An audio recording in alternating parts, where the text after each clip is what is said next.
Okay, ready? Yeah. My name is Karlo. I'm from Cicero. I'm 23, and I've been living here ever since. Currently, I am a painter. I'm a union painter. However, for the brief moment, I went back to school. So I am a student at UIC. I'm studying, I'm finishing my bachelor's degree. Originally, I chose biology, and then I went from biology to history, and I finished my major in history.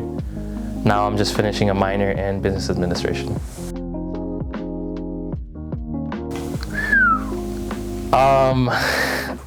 Honestly, it was really bad. My lifestyle was really bad.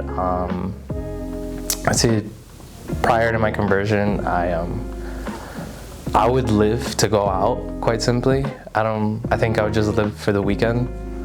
I would work for the weekend. I'd go to school for the weekend. You know, my mind was always set on what I could do to have fun. Whether that was drink or, you know, go out with like certain people, or flirt with certain people. Honestly, it was not good. The day of La Virgen de Guadalupe in, I think, like 2022. I know it's not maybe wise to say specific dates, but that day was very special for me because in my life, like you mentioned, like that lifestyle is not something that you can keep up forever. Honestly, it took its toll on me. I was not someone you would want to be around. You know, I had a really bad drinking problem. I had a really bad, like, just going out, you know, just messing around with girls, and it was really bad. And this all came to like a head when I had just flunked like a whole year at college, and my dad just honestly came up to me. He was like, you know what, if you flunk one more semester, you're out, and I'm not gonna do anything for you. You either pay rent here or you leave, you know? And honestly, like, you would think that would wake you up, but not me. And I never forget it. I kept at it that way for a minute until I went to school. I did good because, like, obviously the ultimatum of getting kicked out of your house is really scary. Granted, I'm like 18, so I'm like, oh, what am I gonna do? So honestly, I was like, you know what? I'm gonna do good and this and that. When it finally came to a close and it was that finals week, every college student is going crazy. Oh my God, like, what's gonna happen? Honestly, I broke so bad. I'm never gonna forget it. I drowned myself in just like alcohol for like days. I just went out. I was at a club like as much as I could, and that was it. I just gave up. I was like, you know what? This is it. I'm going to drop out. I was like, I'm gonna work. And from there on after, that was it. And you can imagine, when I wasn't out, I was either crying in my house. And definitely, yeah, I was very suicidal at the time. I felt like I should probably just kill myself because I was like, damn, like, what am I gonna do moving forward? Like, this is it. However, my mom, my beautiful mom, comes in and she's like, no, like, I'll help you out. Like, let's save this semester. Let's do something. And I'm like, no, it's not gonna work out. It's not. And she's like, come on, like, I'll stay with you. And she would stay up with me all night to work on these exams and these finals, these essays. And honestly, I tried, but deep down I knew I had already failed. So I was really just trying for her, not really me. And then finally my dad comes in the room and he says to me something that I could still remember to this day. And this is why I say this.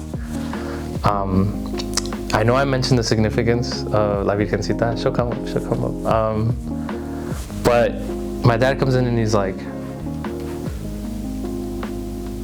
¿Por qué estás triste? And I was like, bro, like, I screwed it up. Like, I was like, I'm not gonna graduate. Like, I'm gonna drop out. Like, this is it. Like, and he just looked at me like, and instead of being mad, like a dad would be, You know, like a dad gets mad. He'd be like, I told you, you should have finished your essays, right? Now he was like, he felt bad for me.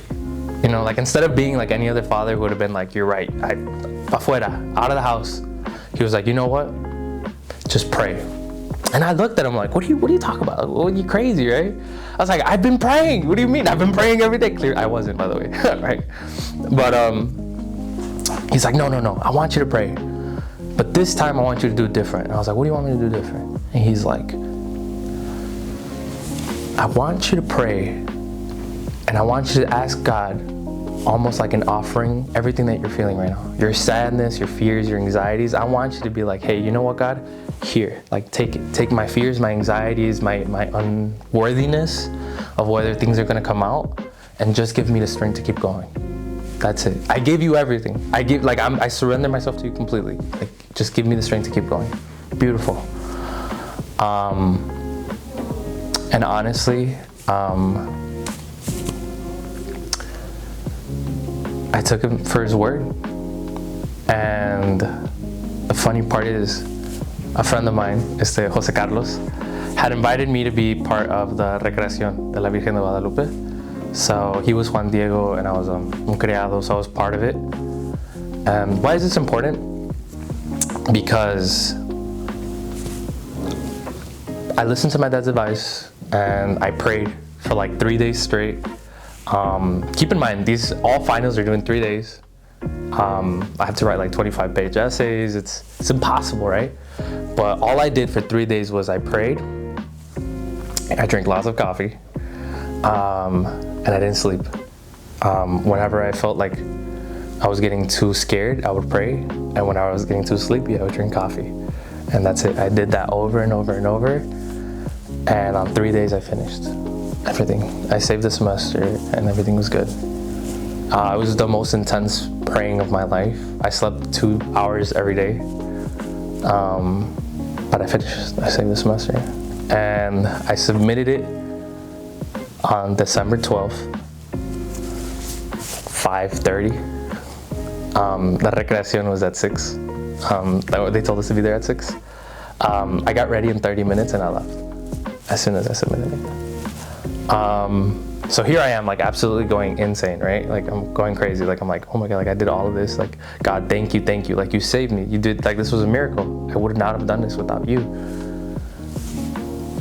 I go, we do the recreation, and I come back and I kneel. And when I kneel,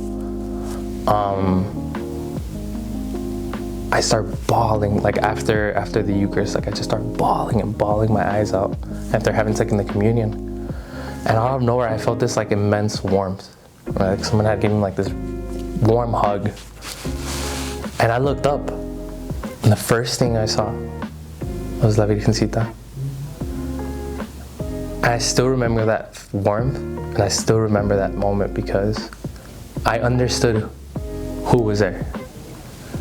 I understood who had prayed for me and who had helped me out that day. Because here's the thing, sometimes God has to be just, right? And the problem with that is, as much as he is merciful, he also has to balance being just. And I knew that the person I was in that moment wasn't deserving of his mercy, because I hadn't even like shown the remorse yet. How could you give mercy to someone who hasn't asked for forgiveness? So there was only the justice aspect. I probably was going to fail. Pero como toda buena madre, para un ejemplo, my dad told me once, he's like, you know, Carlos, sometimes we misbehave so bad that God looks at us and he's like, I would love to help you out, but you haven't like even walked towards me, right? Like God only wants to help you out, but it's you who keeps walking away. En cambio, como tu mamá, like my little mom, whenever I would misbehave as a kid, who do you think would go up to my dad and be like, come on, no seas así con él, like, you know, like don't be like that with him, like he knows he messed up, just give him a break. And I imagine that's what La Virgencita does for us when we misbehave. She goes up to her son and goes, come on, like give Carlo a break. Like, you know he's a good kid. You know what he's doing, but give him a break. You know it. And I knew in that moment she gave me that break. And I know who had prayed for me that day. It was her. And because of that, that was the moment that I decided to start my conversion. From there on after, she had quite literally brought me to her son.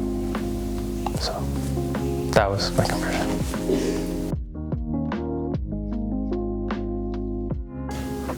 The first has become more mature. I feel like a lot of the reasons why I lived the lifestyle I lived before was because I was just very immature. After having, decided to begin this spiritual journey, one of the things that I realized was you have to step up for your mistakes. The reality is, before my, that point in time of conversion, I would look up to God and I'd be so angry because I was like, God, like, why have you punished me? Like, why is my life so miserable? And the funny thing was, like, I was there because I was my fault, but it's a really hard thing to like admit that it's your fault that you are where you are in life. However, that has been one of the habits that I've been, I guess adopted since my conversion, has been be more mature and realizing where I am is my own fault. And I'd say second, to be faithful. It's really, no one ever said that being Christian was going to be easy, and it won't be. We don't have the best promise in life. Sometimes it seems like we're promised a cross, right? But even then, I think that there's a beauty to knowing that God will always be faithful to us. And I think one of the habits that I've realized to have to let go is that, in the sense that even when things would get tough, back then, like, my lifestyle was to, for example, things are getting tough, I have to distract myself. So maybe that was going out, or maybe that was drinking, or maybe that was talking to so-and-so. Like, that was how I would de-stress. And instead of, now, my habits have changed to, you know what?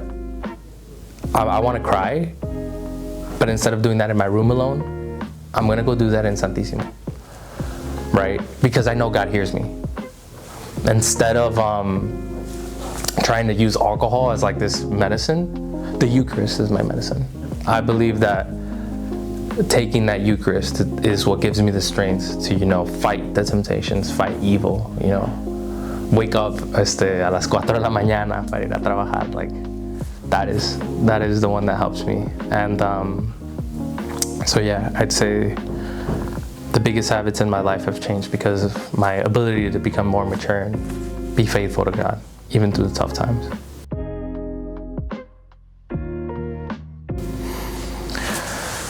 There's a lot of challenges, and there always will be in life. I'd say honestly that the challenges that I'm facing now is definitely a lot of uncertainty. I can do honestly anything that I can right now in my life. And I say that in the sense that I don't necessarily know where I'm going right now. For example, on one hand, I can pursue this blue collar job of, being a union painter like my dad, and on the other side, I can go back to school. I can choose to study anything that I can. And on another hand, I could, my dad recently opened up a business. I could be his business manager, more of his representative for this family business. There's so many outlets that have been opening up to me, and yet they all have presented their challenges in the way that, for example, construction in itself is a very demanding job. It's also very seasonal, my trade. Currently in the winter, many of us are, unemployed. School, my financial aid run out, so I'm going to school just, I know, God will take care of it, right? But I know He will, I have faith. And if not, I know He'll give me the strength to get out of it. And then lastly, I don't know what I'm doing. On my business, like a representative for my dad, never took an accounting class, never took a finance class, never took any of those. Yet I find myself in a room sitting with a wealth management investor for the company. I find myself talking to accountants. I have meetings with the Chamber of Commerce to try to find estimators. Like, I don't know what I'm doing half the time. And it's very challenging, and it sometimes feels out of place. But how do I get through it? Very simple. just as much as that has become of discipline to wake up at 4 a.m. to go to work. At least right now during school, I wake up at 6 to go to Mass every day at 8, and to take the Eucharist every day at 8, 8:30, because that's the key. That is like my fuel. That is what like spiritually like gives me that Red Bull to keep going, even when I know that things won't be taken care of, or it feels that way. Like I know they will, and that's why I can be faithful, because I am faithful to Him that way. And secondly, whenever I need to de-stress, whenever I need to cry, whenever I simply just need a hug, that's why I go to Santissimo. So that's the two things that I've done in my life. And lastly, prayer. I feel like a lot of people think that prayer doesn't work, but prayer works. It really works, I swear.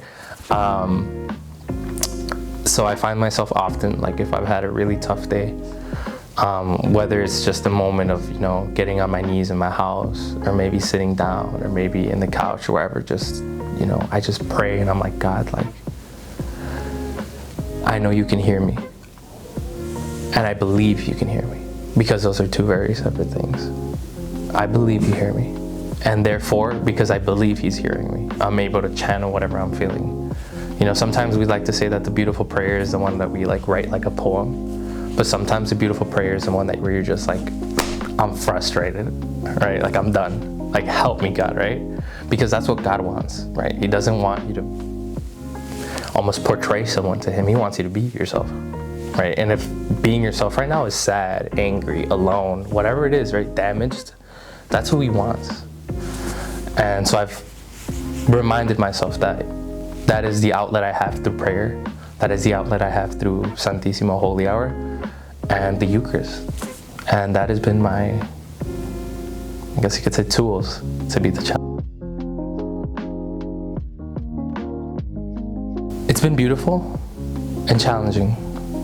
Beautiful because it's affected my growth in the sense, like I've seen myself do and accomplish things I never thought possible. I've coordinated retreats. I never thought I'd ever have to do something like that, where I got to coordinate something and have that responsibility. I've become a coordinator for people now, you know, like my community. Having that responsibility is something I never thought I'd be. So becoming a leader has been I've grown into being. And obviously I will never stop learning. So it's been very beautiful to take up that leadership and grow as a person. However, I say it has been a little sad and challenging because to say I haven't lost friends along the way isn't true. And I miss them deeply. But at the same time, they will always be friends to me, and my door is always open. However, because of my faith and my spiritual journey, I've had to part ways from them because the way they're going in life is not a route that I can walk, right? And implying that you are now in a spiritual journey means that you were in a journey before, but now you're in a different one, right? So where you were walking by yourself before, now you're walking with faith, right? And so like that switch of like, I'm walking with faith now is sometimes pushes people away, in the sense that they want to keep walking down the path they're going, but you have to walk another one. And I hope and I pray that God will use me as an instrument to run back to them and bring them with me. Because if there isn't something I want, it would be that. My invitation for Lent, and I guess my personal goals for Lent would be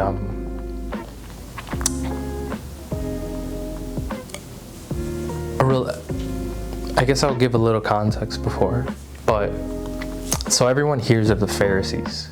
Everyone hears of these people who, the Jewish people who were, you know, religious, who were very good, very like, I guess the equivalent could be like a good Catholic, right?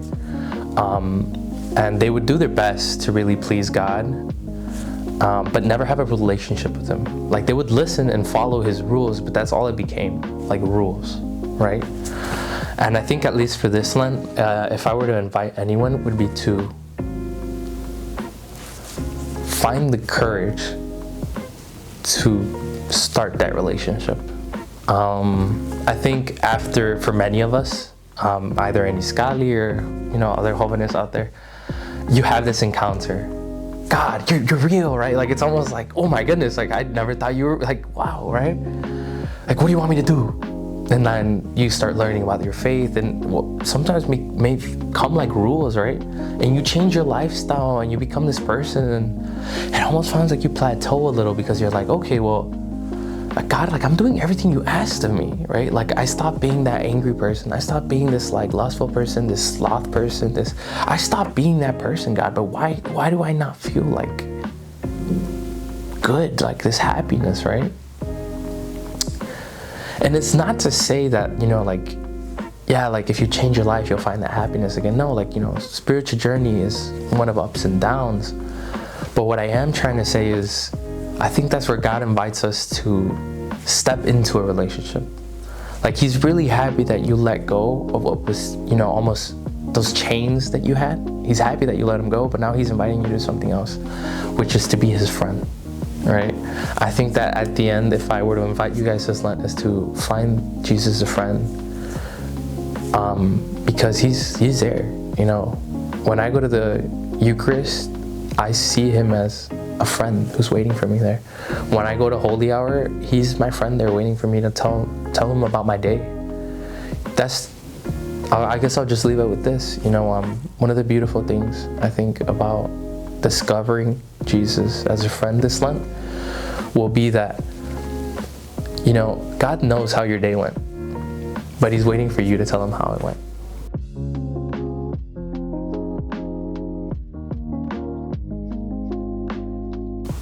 My advice to anyone starting their spiritual journey,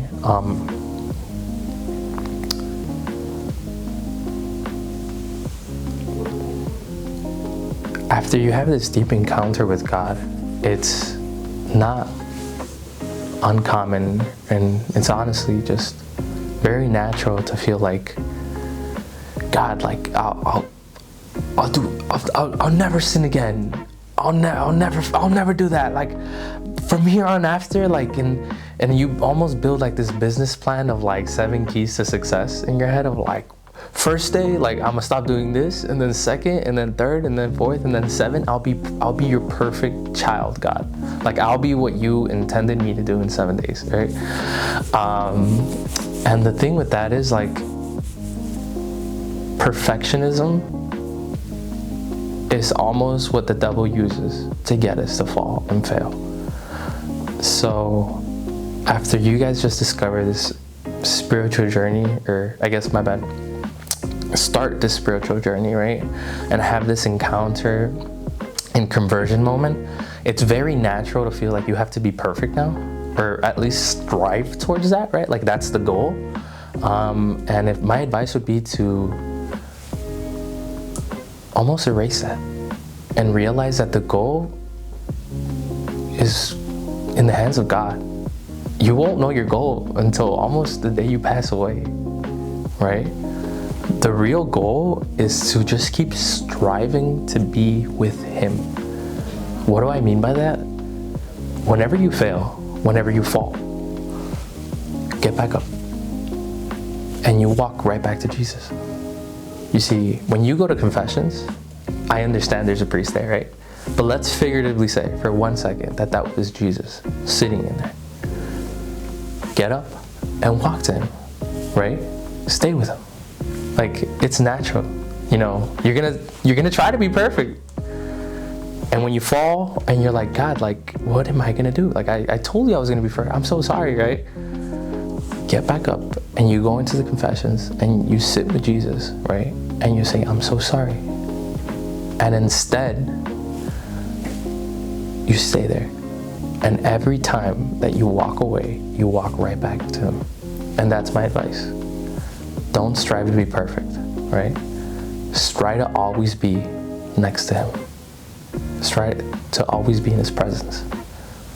And yeah, when you die and you look back, you'll get to see how perfect God really made you.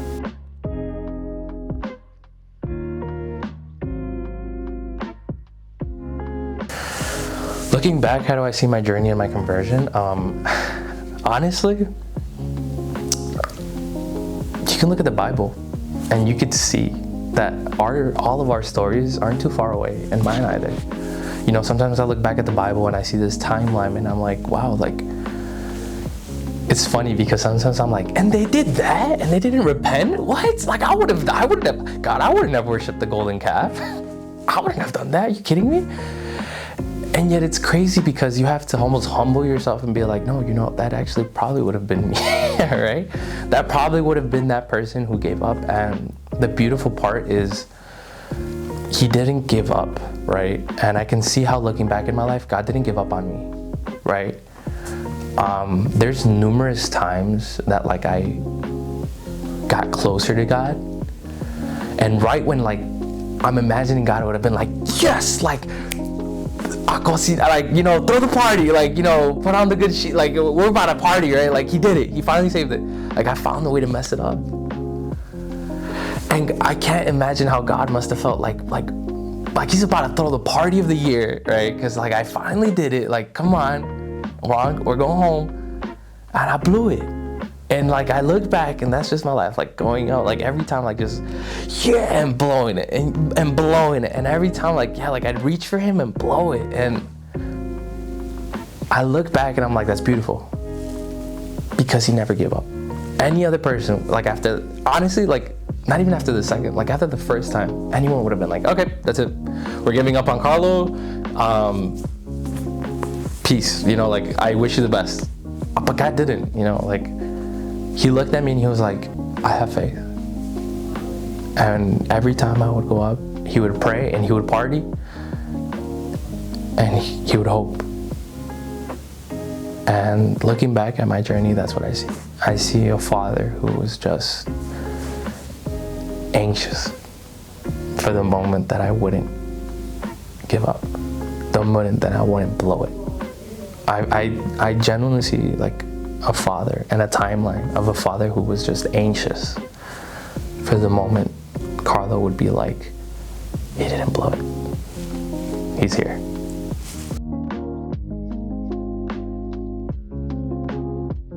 Any final comments that I'd like to say is,